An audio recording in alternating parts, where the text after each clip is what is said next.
আল্লাহ কথা বললেন কেন? এর অনেক জবাবের একটা ছোট্ট জবাব হলো, আসলে আল্লাহ জানার জন্য না, বরং আল্লাহ তার বান্দাকে জানানোর জন্য।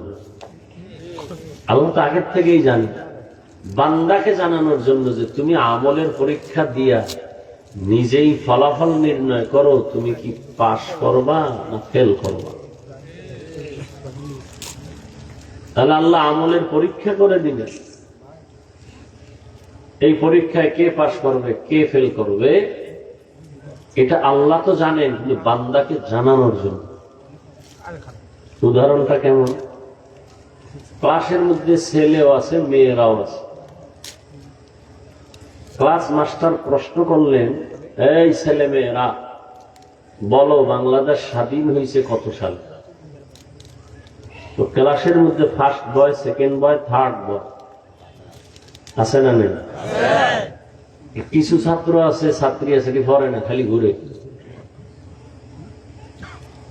সবার দ্বারে প্রশ্ন, ফার্স্ট বয় বললো স্যার 71, সেকেন্ড বয় আর কথা বলেন না, থার্ড বয় যেটি ঘুরে এদের জিগে তোরা কি করছ? তোরা খুব চালাক। ওরা চিন্তা ভাবনা করে দিলে এই খবর তাহলে নাই, কি করি? খুব ব্রেন ঘুরে ফেলেছে। 1 2 3 যা কইছে এই করি, অগড়া হইলে আমগড়া হইব, অগড়া না হইলে আমগড়া হইব। স্যার আপনি বুঝেন না, ওই আগের দিন 71। এবং স্যারের প্রশ্ন হিসাবে উত্তর সবাই এক দিছে না। এখন যদি নাম্বার দিতে যায় এই প্রশ্নের জবাব, তাহলে কি কম বেশি করা যাবে? তাহলে আবার আন্দোলন শুরু হইব না শিক্ষকের বিরুদ্ধে, যে বৈষম্য করলো কেন? আমরা আন্দোলন করছি বৈষম্য বিরোধী, স্যার আমাকে নাম্বার কমায় দিল কেন? জবাব তো এক, কিন্তু স্যার তো জানে কিছু ছাত্র পরে আর কিছু ঘুরে মোবাইল চালায়। স্যারে তো এই খবর যাই না, পারে না সবাইকে সমান দিতে। এখন যদি ঘোড়ার ডিম দেয়, গরুর নেড়ি মাথা গরম। স্যারের কোনো দরকার নেই, পরীক্ষার হলে যাও, পেপার নাও, প্রশ্ন নাও, হাতের লেখা লেখো, এরপরে নিজেরটা নিজে পেপারে প্রমাণ করো তুমি কত নাম্বারের ছাত্র। কথা অনেক গোড়া। আল্লাহ আমাদের ভিতরে একটা আত্মা আছে, রূহ। সব রুহগুলো এক জায়গায় জমা করে আল্লাহ একটা ক্লাস করছিলেন। আল্লাহ হলেন শিক্ষক আর সমস্ত রূহ ছাত্র। ক্লাসের হেডিং ছিল তাওহীদ। আল্লাহ জিজ্ঞেসিলেন, আমি কি তোমাদের রব না? প্রথম আত্মা জবাব দিল, রাহমাতুল্লিল আলামিনের আত্মা বলল, বালা, আপনি আমাদের রব। এবার অন্য নবীদের আত্মাও বলল বালা, মুমিনদের আত্মাও বলল বালা, আপনি আমাদের রব। ফেরাউনও কয় বালা, নমরুদও কয় বালা। আল্লাহ তো জানে এদের অন্তর কালা, আল্লাহ জানেননি। কিন্তু জবাব হিসেবে তো নাম্বার দিলে সবাইরে সমান দেওয়া লাগে, কিন্তু সবাই সমানের উপযুক্ত। আল্লাহ কয় ঝামেলা বাদ দাও, দুনিয়ার পরীক্ষার হলে যাও, গিয়া আমলের পরীক্ষা দিয়া কে বালা কে কালা নিজেরটা নিজে নির্ণয় করে। এই জন্য দুনিয়ায় পাঠাইছেন পরীক্ষা দেওয়ার জন্য। পরীক্ষার হলে কি কেউ ঘুমায়? খাতা বালিশ লইয়া? পরীক্ষার হল ঘুমানোর জায়গা না। দুনিয়াটা মুমিনের পরীক্ষার হল, ঘুমানোর জায়গা। দুনিয়াতে মানুষ ইবাদত করবে, পরীক্ষার হলে বসে। আল্লাহ পরীক্ষার জন্যই দুনিয়াতে পাঠাইছেন ইবাদত, আর বসবাস করবে, ঘুমাবে, আরাম করার জন্য আল্লাহ বানাইছেন জান্নাত। এখন কে পরীক্ষায় পাস করতেছেন না ফেল করতেছেন এটা নিজে নিজে অনুভব করেন। বয়ান আর কি শুনবেন? বয়ান তো আপনারা জানেন, আর না জানলে আমগো হুজুরগো কেমনে ভুল ধরে? কি হুজুরগো ভুল ধরতে পারলে কি খুশি, বউর সাথে গিয়ে খুব বাহাদুরি। ইমামের আজকে ধরিয়া লাগছে, আছে না নাই? একটা কথা বলি, এটা জীবন মনে রাখবেন। আমার যুবক বাবারা লেখা রাখবা, পারলে ঘরে টানায় রাখবা। 200-300 টাকা লাগলো একটা পেস্টুনে লিখবা বড় করে। ভুল করার এখতিয়ার আছে সবার, ভুল ধরার এখতিয়ার সবার নাই। ভুল করার এখতিয়ার আছে, ভুল ধরার এখতিয়ার। যেমন ইমাম সাহেব নামাজে দাঁড়াইছে মসজিদের ভিতরে, পিছনে মুসল্লি আছে না নাই? কানের মধ্যে মাইক লাগায়া সুরা শুরু করছে, মনে করেন মাগরিব। চায়ের দোকানে কিছু, মসজিদের পাশে চায়ের দোকান, কয়েকটা বেনামাজি বয়ে বয়ে ডান হাতে বিড়ি টানে, বাম হাতে চা টানে। ওরা নামাজে যায় না, ওরা কয় নামাজ না, বললাম দিল ঠিক আছে। ইমামের ভুল হইতে পারে না, পারে না? আল্লাহর কুদরত আলহামদুর মধ্যেই ভুল হয়ে গেছে। মাইকের আওয়াজ মসজিদের বাইরে যায়নি, চায়ের দোকানের ওই বেনামাজি হুইনে ফেলেছে। শুনে হুজুর করলো কি করবি, তাড়াতাড়ি লোকমা দে। একটা চায়ের কাপ ফালায় জানালা দিয়ে ইমাম সাহেব করলেন কি? কামটা তো ঠিক হইল। আপনাদের জানা থাকলে বলেন, এই চায়ের দোকানের বেনামাজি যে লোকমা দিল, জায়েজ আছে? এই ব্যক্তির লোকমাও দেওয়া জায়েজ নেই, ইমাম সাহেবের আর লোকমা নেওয়াও। তাহলে দিল কেন? এটা লোকমা না, এটা বেয়াদবি। কি এটা কি লোকমা? বেয়াদবি, চরম বেয়াদবি। এখন মাসালা কি? লোকমা তো দেওয়া লাগবে, কে দিবে? 500 মুসল্লি জোরে চিনলেনি দেবে, তো ইমাম তো জাকাত করে মরে যাবে। নিয়ম নেই? কি নিয়ম? একজন যোগ্য ব্যক্তি ইমামের পেছনে দাঁড়াবেন, এমন যোগ্য যে ইমাম সাহেব একটা আয়াতের একটা অক্ষর বা একটা অক্ষর ছেড়ে দিলে ভুলে অর্থ যদি বিকৃত হয়ে যায়, সাথে সাথে লোকমা দিবে, না হয় নামাজ ভেঙে যাবে। নাম্বার 2, 4 রাকাত নামাজের মাঝে যে ইমাম সাহেবের ঝামেলা হতে পারে, সে পেছনে চলে আসবে, পেছনের যোগ্য ব্যক্তি গিয়া ইমামতি করে বাকি নামাজ শেষ করবে। এগুলো মাসআলা। আমাদের ইমাম সাহেব পিছনে তো দাঁড়ায় বড় বেনামাজি সূক্ষ্ম, কি আর যোগ্যতা কি? সভাপতি, সেক্রেটারি, ঠিক নেই? সর্বাঙ্গে ঘা ঔষধ দিব কোথা? শিয়ালের হাতে মুরগি দিয়া যদি কয় 3 দিন, শিয়াল কয় মা ফসাই দোয়া ফসাই, জিন্দা কেন, মরাও পাইতেন। শিয়ালের হাতে মুরগি দিলে যা হবে, ধর্মের চাবি সুদ করবে নামাজির হাতে দিলে তাই হয়। দিছে কারা? যেই তালে ঠিক কইলেন, দিছে কারা চাবি? হ্যাঁ, ইসলাম চাই। হুজুরেরা কয় আমি চেয়ারম্যান হইছি, আমজাদ আশরাফি ভাই নবীনগর, হেদায়েতুল্লাহ আজাদি চেয়ারম্যান রানিং, আরো ওলামায়ে কেরাম। ভালোই তো আলহামদুলিল্লাহ, চুরি করে না, কারো হক নষ্ট করে না, সরকার যা দেয় জায়গায় পৌঁছায় দেয় নিজ দায়িত্বে। তাহলে একটু ভালো কথা হলো, সামনে এমপিও লাগবে, সংসদে গিয়া আমরা যদি কোরআনের আয়াত দিয়ে কথা বলি, কোন নাস্তিক কথা বলার সাহস পাবে না।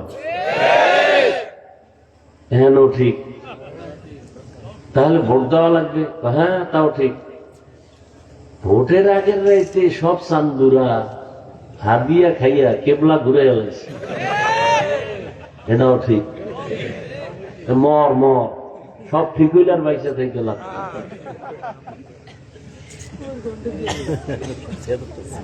আল্লাহ হেদায়েত দান করে। ডিস্টার্ব, পোকা এক ডিস্টার্ব, আবার বেশি ঠান্ডা উপর একটা তেরেপাল যদি দিত অন্তত স্টেজে এক ডিস্টার্ব। তারপর আপনারা বসলে আমি কিছু কথা শুনাবো ইনশাআল্লাহ। আপনাদের তো এক রাত, আমার তো প্রতি রাত। এর মধ্যে কি কষ্ট! পৃথিবীতে এরকম কষ্টের কাজ আর নাই যে কথা বলা অনবরত, তাও যদি 10 মিনিট হয় তত টেনশন নেই। এর মধ্যে যদি আবার না ঘুমাইয়া সিগন্যাল লাগে তো আনলিমিটেড। আবার এক লাইনের মানুষ হইলে ঠিক ছিল যে তাবলিগওয়ালা এক লাইনে বইলে ভালো, পিসাবের মুরিদ এক লাইন, হরেক রকমের সব চান্দু হেনে। যারা আমার কাফের কয় হেরাও সিভাই বইয়ে রয়েছে, যারা কওমি মাদ্রাসা পছন্দ করে না এরাও বইয়ে রয়েছে। কি এতগুলো মানুষের অন্তর ঠিক রেখা বয়ান করা,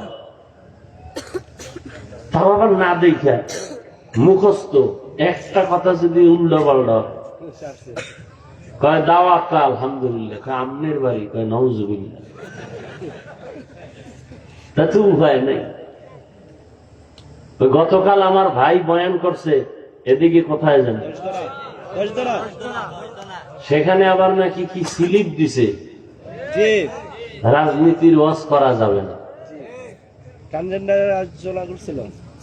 ওলামায়ে কেরাম নিজের স্বার্থের জন্য না, দ্বীনের স্বার্থে, ইসলামের জন্য, কোরআনের জন্য, মানুষকে জাহান্নাম থেকে বাঁচানোর জন্যই তো বলে।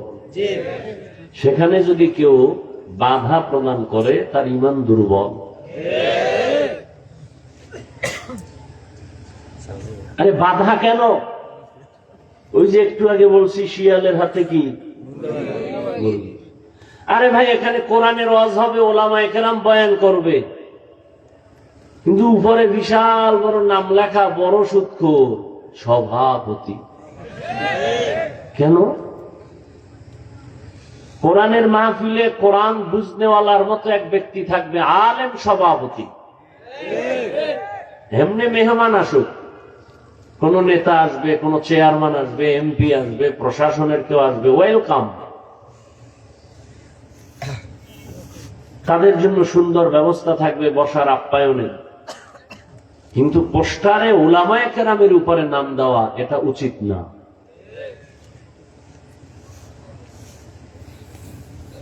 মানুষ সত্য কথা শুনতে চায়, বলার মতো স্কোপ বা সুযোগ দেয়নি। উলামায়ে কেরাম যদি মুখ খুলে কথা না বলতেন, এ দেশ আমেরিকার থেকেও আরো খারাপ হয়ে যায়।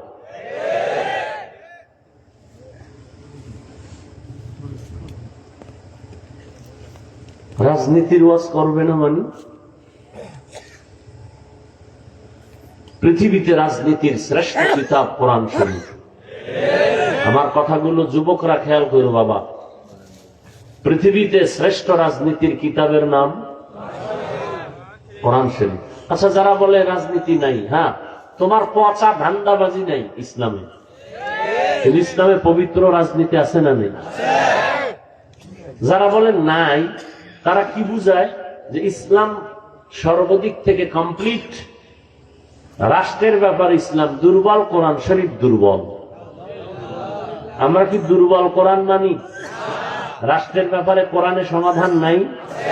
সুলাইমান বিলকিসের ঘটনা নাই? ইউসুফ জুলাইখার ঘটনা নাই? সবগুলো রাজনীতি, রাষ্ট্রনীতি। পৃথিবীর শ্রেষ্ঠ রাজনীতির শিক্ষক আমার নবী। পৃথিবীর রাজনীতির শ্রেষ্ঠ পার্লামেন্ট মসজিদে নববী। কিন্তু মসজিদে রাজনীতি চলবে না। ইমাম সাহেব নিরপেক্ষ, স্লোগান দাও হে যুবক, বেয়াদবি নয়, আদবের সাথে। ইমামকে যদি নিরপেক্ষ থাকতে হয়, কমিটির প্রত্যেকটা মানুষকে নিরপেক্ষ থাকতে হবে। কমিটির কেউ যদি পচা ধান্দাবাজি রাজনীতির লোক হয়, ইমাম সাহেব মাইক লাগায় ইসলামের রাজনীতি করবে। তুমি নাকে তেল লাগায় ঘুমাও, বাঞ্ছারামপুরের মুসলমান, দেশ স্বাধীন। আর এত কিছুর মধ্যে নাস্তিক মাথা ছাড়া দিয়ে উঠতেছে। মা বোনেরা ঢাকার শহরে সাংবাদিক সম্মেলন করে আর বলে আমাদের দেহ ব্যবসার অধিকার আবার ফেরত চাই। আর তুমি নাকে তেল লাগায় ঘুমাও, দেশ স্বাধীন। আমি ঢাকায় বলেছি, মুসলমানের সন্তান সেদিন নাকে তেল লাগায় ঘুমাবে যেদিন এদেশের পরতে ময়দানে গ্রামে গঞ্জে কোরআনের বয়ান চলবে, কোন বেনামাজি সুদখোরের অনুমতি নিতে হবে না। মুসলমান নাকে তেল লাগায় ঘুমাবে সেদিন এদেশের প্রত্যেকটা মসজিদ আর মাদ্রাসার কমিটিতে সুদখোর বেনামাজি থাকবে না। যেদিন কিসের স্বাধীন? আমরা তো স্বাধীনতার জন্য আমার মুগ্ধ আমার আবু সাইদ জীবন তো এজন্য দেয়নি। চরমনার পীর সাহেব ময়দানে জীবনকে বাজি রেখে ওলামায়ে কেরাম মাঠে তো এজন্য নামেনি যে আবার নাস্তিক মাস্তানি করবে। মুসলমান জীবন একবার দেয় না, বারবার। কাফনের কাফন কিনে রেডি থাকো, আবার ডাক আসবে, আবার ময়দানে যেতে হবে। আমরা মানুষের অধিকার চাই, বৈষম্য চাই না। এদেশের মানুষ আজান দিলে ঘুমায়, আজান দিলে ঘুম ভাঙ্গে। আমরা ইসলাম নিয়ে বাঁচতে চাই। হিন্দু তার ধর্ম পালন করবে, ইসলাম বাধা দিবে না। খ্রিস্টান তার ধর্ম পালন করবে, বাধা দিবে না। ইহুদি তার ধর্ম পালন করবে, বাধা দিবে না। কিন্তু ইসলামের উপরে আক্রমণ আসলে ছেড়ে দিবে না। আমরা তো খ্রিস্টানদের গালি দিই না, আমরা তো হিন্দুদের বিরুদ্ধে বয়ান করি না। আমগো ইসলাম নিয়ে আক্রমণ কেন? কোরআন নিয়ে আক্রমণ কেন? মাদ্রাসা নিয়ে আক্রমণ কেন? নবীকে নিয়ে আক্রমণ কেন? আল্লাহ হেদায়েত দান করুন। আমি খুব কষ্ট পেয়েছি গতকালের ঘটনা শুনে।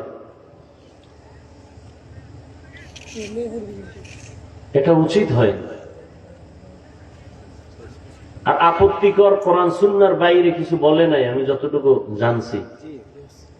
যাই হোক, এর থেকে আপনারা ফিরতে হবে, পরিবর্তন আনতে হবে। জমিন আল্লাহ, জমিনের মধ্যে মুসলমান মাথা উঁচু করে থাকবে, ইসলামের পতাকা উড্ডীন হবে। তার মানে কি এই যে দেশে অন্য কোন ধর্মের মানুষ থাকতে পারবে না? ভুল বুঝানো যেন কোনো সুযোগ না পায়, ভুল মেসেজ দিয়ে যেন মুসলমানের ক্ষতি করার সুযোগ না পায়, চোখ কান খোলা রাখতে হবে। বিশেষ করে যুবকরা সোচ্চার থাকো। আমরা বেয়াদব না, আমরা উগ্রবাদী না, আমরা জঙ্গিবাদী না, আমরা আখিরি নবীর আদর্শের উম্মত। আমরা মানুষকে সম্মান করতে জানি। ইসলাম ভিন্ন ধর্ম অবলম্বীদেরকেও সম্মান করে, কার উপর ইসলাম আক্রমণ করে না। আল্লাহ পাক এই বানসারামপুরের, আমি যতটুকু জানি, ওলামায়ে কেরাম বেশি, মাদ্রাসা বেশি। আমার ধারণা ভুল হইবে কিনা জানি, সেখানে এগুলো হবে কেন? আল্লাহ সব ভাইকে হেদায়েত দান করুন।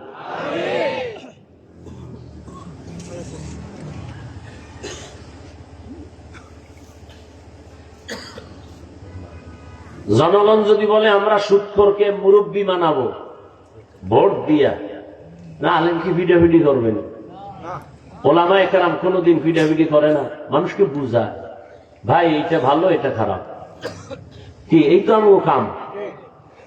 আমরা তো একবারও বলি না আওয়ামী লীগ নামাও, বিএনপি উঠাও, বিএনপি নামা, আওয়ামী লীগ উঠাও। এই কাম মুমিনের না, ইমানের দাবি এটা না। ইমানের দাবি মুসলমানের শত্রু, ইসলামের শত্রু, কোরআনের শত্রু, এদের সাথে কোনো আপোষ করা যাবে না।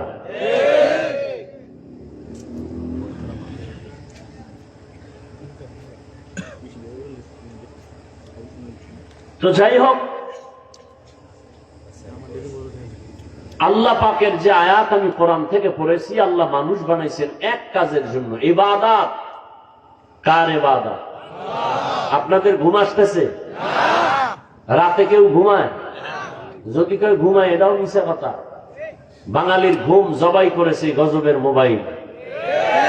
সারা রাত মোবাইল নিয়ে কবিরা গুনাহ করে কাটা, সকালে ঘুমায়, ফজরের আগে ঘুম পড়ে যায়।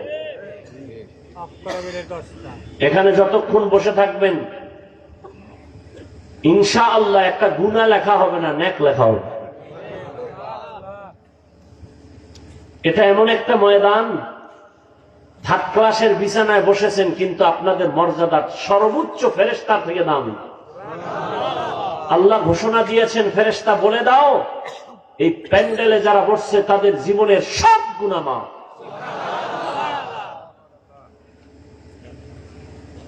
এখানে আসতে কপাল লাগে, যে কেউ চাইলে বসতে পারে না, যদিও বিছানা কোয়ালিটি সম্পূর্ণ না, কিন্তু এই বিছানায় যারা বসছে কোনো কষ্ট নাই। এখানে বসতে কপাল লাগে, দোয়া কইরা কান্নাকাটি করে মা বাবার জন্য দোয়া করে যেতেও কপাল লাগে। অনেকে আসছে, মানসারামপুরের এই অঞ্চলে মাহফিল হচ্ছে, আসছে ঠিক, কপাল খারাপ, প্যান্ডেলে ঢুকতে পারে নাই। এরা কোথায়? দোকানপাটে গল্প গুজাবে বসে বসে তাজা তাজা কবিরা গুনাহ করতেছে। মিথ্যা বলছি? কেউ আবার মহিলা প্যান্ডেল তাওয়াফ করতেছে। বছরের একটা দিন তারিখ দেওয়া ছিল, আজকে সাক্ষাৎ হবে, মোলাকাত হবে। এতদিন শুধু মিস কল ছিল, এখন রিসিভ হচ্ছে। দোকানে পাটে, আরে এখানে জান্নাতের বাগান, সওয়াবের বয়ান চলতেছে, পাশে মার্কেট জাহান্নামের বাগান। ওয়াজের উপলক্ষে মার্কেট কেন? হ্যাঁ, দূরের থেকে আসছেন, একটু চা বিস্কিটের প্রয়োজন হতে পারে, সেজন্য দোকান থাকবে। কিন্তু এমন দোকান বসবে কেন যেখানে মহিলা মেয়েরা আসবে? খেলনার দোকান কেন? বেলুনের দোকান কেন? ঘুরে ফিরে একটা প্লাস্টিকের মাছ কিনছে আর একটা বেলুন। ম্যাডাম কে অজেবতে কি নিয়ে এসে? বলা আলহামদুলিল্লাহ, মোনাজাতে বেলুন কবুল করে নিয়ে এসে। আল্লাহ হেদায়েত দান করুন। রাগ করতেছেন? করলেও কিছু করার নাই। আমি জাহান্নাম থেকে বাঁচাবার মোহাব্বত নিয়ে বলতেছি, কারোর সাথে আমার দুশ্মনী নেই। এ কথাগুলো আমরা না বললে কে বলবে? সত্য কথাটা আপনাদের না শুনাইলে কে শুনাবে?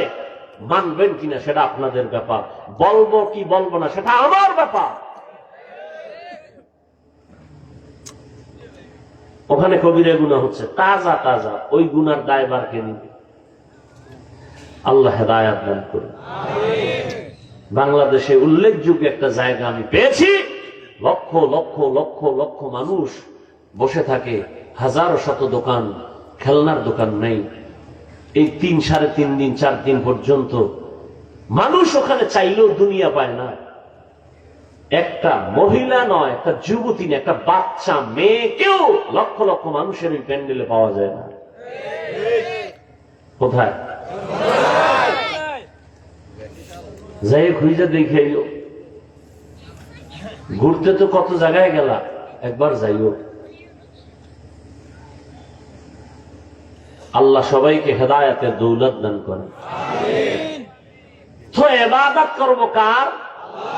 আল্লাহ। কেন? আল্লাহর মুহাব্বত পাওয়ার জন্য। আল্লাহর মুহাব্বত নিয়ে মরতে পারলে আল্লাহর সাথে মোলাকাত হবে। সে ইবাদতটা কেমনে করব? আমরা মনে করি ইবাদত তাসবিহ টানো, যায় নামাজে বসে সারা দিনের বেলা রোজা রাখো।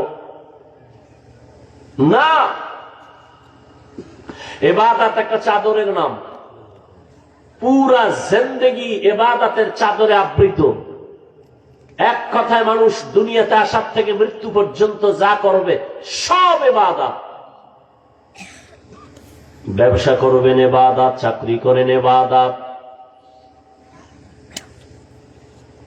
ইসলাম পালন করে জান্নাতে যাওয়ার পথ বড় সহজ।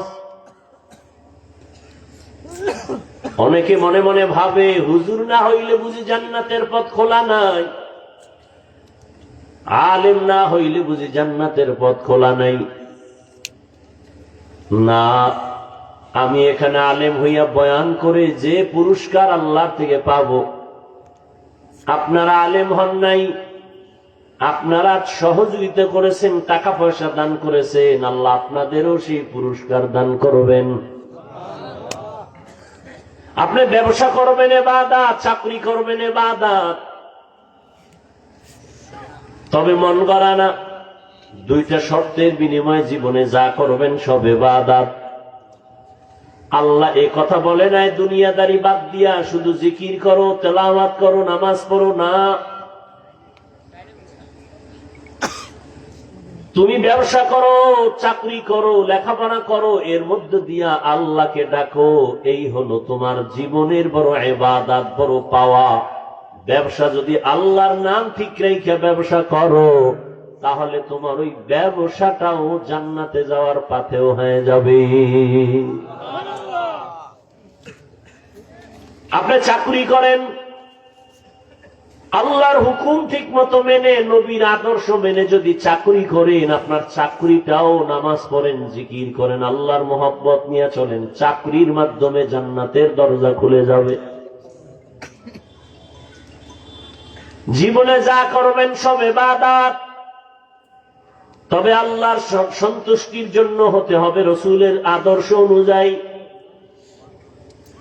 আর আমার নবীর আদর্শ কত সুন্দর! আঙ্গুলের নখগুলো কেমনে কাটবা যুবক বাবা, সেখানেও নবীর আদর্শ আছে।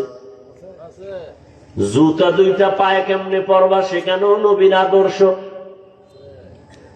ও এলাকার মুসলমান যুবক, একজনে যদি দাঁড়ায় বলো হাফিজ ভাই, মদিনার নবীর আদর্শ থেকে আর একজনের কাছে আরো সুন্দর আদর্শ আছে। আমি সবার সামনে আল্লাহর জাতের কসম করে বলি, যদি প্রমাণ করতে পারো আমি নবীরটা বাদ দিয়ে তারটা গ্রহণ করব, পারবা? কেউ যদি দাঁড়ায় বলো মদিনার নবীর আদর্শ থেকে শেখ মুজিবুর রহমান সাহেবের আদর্শ অনেক সুন্দর, আমি নবীরটা বাদ দিয়া শেখ সাহেবেরটা নিব। কেউ যদি বলতে পারো নবীর আদর্শ বাদ দিয়া জিয়াউর রহমান সাহেবের আদর্শ অনেক সুন্দর, আমি নবীরটা বাদ দিয়া তারটা নিব, কিন্তু পারবা? শুধু কি তাই? জমিনের মধ্যে গণতন্ত্রের বাজারজাত করেছে আব্রাহাম লিঙ্কন, আরো কত কত আদর্শ, মাও সেতুনের আদর্শ, লেনিনের আদর্শ, কার্ল মার্ক্সের আদর্শ। এক কথায় জবাব, দুনিয়ার সবার আদর্শগুলো না পাক, একমাত্র মদিনাওয়ালা নবীর আদর্শই হলো পাক। ইমামুল আউয়ালিনাল আখিরিন, বহরে সাদকা রাহমাতাল লিল আলামিন, সাইয়্যিদুল কাউনাইন খাতমুল মুরসালিন, আখির আমদ বুদ ফখরুল আউয়ালিন। মন গড়া ইবাদত কার আদর্শে? দেখছেন, এই মাত্র বললাম। এই জন্য আমি সব জায়গায় বলি, বয়ান বক্তার ইলমের হেডোমে হয় না, বয়ান বক্তার আমলের বাহাদুরিতে হয় না, বয়ান সম্পূর্ণটাই ভালো হওয়া নির্ভর করে শ্রোতাদের আকর্ষণ আর অন্তরের মহব্বতের উপর। জানি না আপনাদের অন্তরের কি অবস্থা, এখানে কি বয়ান হবে, কয়টা কথা হবে, সব বাজেট আসমান থেকে করা আছে। বাকি আপনাদের অন্তরের মহব্বত আর আকর্ষণ কি, আল্লাহু আ'লাম। কার আদর্শে ইবাদত হবে? রহমতের নবীর আদর্শ, আল্লাহর সন্তুষ্টির জন্য। এমন একজন নবী আমার, যার আদর্শ নাই বলতে কোনো কাজ নাই। বান্দা তুমি একটু পানি পান করবা পিপাসা নিবারণের জন্য, সেখানেও নবীর আদর্শ। নবীর আদর্শ মেনে পানি পান করো, ইবাদত। নবীর আদর্শ মতো জুতা পরবা, ইবাদত। দুনিয়াতে এমন কোন ব্যক্তির আদর্শ খুঁজে পাবা না যেখানে পানি পান করার নিয়ম আছে। আছে? গণতন্ত্রের মধ্যে পানি পান করার নিয়ম আছে? রাজতন্ত্রের মধ্যে, প্রজাতন্ত্রের ভেতরে নাই। রহমতের নবী সব ধরে ধরে শিখাইছেন। আমি পানি পান করি, তুমিও পান করো আমার পিপাসা নিবারণের জন্য, তুমি তোমার পিপাসা নিবারণের জন্য। হে যুবক, তুমি পানির একটা বোতল যখন পেয়েছো, সেকেন্ডের আগে তোমার বাম হাত দৌড় দিছে, আর আমি বান্দাও পানি পান করার জন্য বোতল সামনে, আমার ডান হাত দৌড় দিছে। তুমি বাম হাতে বোতল দইরা এরপরে বাম হাতে পানি টান মারলা, আধা লিটার নাই, এক টানে শেষ। আমিও পানি আধা লিটার নিলাম, তবে আমি এক টানে পান করি নাই, আমি 3টা ধাপ দিয়া পান করলাম 3 শ্বাসে। আমারটা ইবাদত, তোমারটা ইবাদত হয় না কেন? নবীর আদর্শ নেই। জুতা তুমিও পরো আমিও পরি, নাকি আমরা জুতা ছাড়া? কিন্তু তোমার তো চিন্তা নাই, আমি তো জুতা পরার সময় ইবাদত হিসাবে পড়ি। কেমনে? কয় ডান জুতার মধ্যে ডান পাও আগে ঢুকাইবা সুন্নত, এরপরে বাম জুতায় বাম পা ঢুকাইবা সুন্নত। কোন পা আগে ঢুকলো? এবার দোনো পাও যখন ঢুকছে দাঁড়াও, এবার প্রথম কদম দিবা ডান পা দিয়া, সুন্নত। তুমিও জুতা পইরা চলো আমিও চলি, কিন্তু তোমার ইবাদতের চিন্তা নাই, আমি ইবাদত হিসাবে চলি। এরে আল্লাহর গোলাম, বাথরুমে যদি যাও নবীর তরিকা মানিয়া, ওখানের সময়টাও আল্লাহ পাক নেক দ্বারা পরিবর্তন করবেন। যদি ইবাদত হয় নবীর তরিকায় যাও। বাথরুমে তুমিও যাও আমিও যাই, নাকি আমগো হুজুরগো বাথরুম নাই? তুমিও বাথরুমে যাও আমিও যাই, কেমনে ব্যবধান? তুমি কোন পাও দিয়া ঢুকছো খবর নাই, আর আমি ঢুকার আগে দোয়া পড়েছি, বাম পা দিয়া ঢুকছি। ভুলে যদি ডান পাও দৌড় দিয়া গেছে, আবার ব্যাক করছি, আবার নতুন করে বাম পা দিয়া ঢুকছি। নবী বলছে খালি মাথায় খালি পায়ে ঢুকবি না বাথরুমে। আর বাথরুমে যাইয়া কেমনে বসবি নবী শিখাইছেন, বাথরুমে যখন বসবা হাঁটুর উপরে যেন কাপড় উঠে না যায়, আর বাম পায়ের উপরে ভর করে বসবা।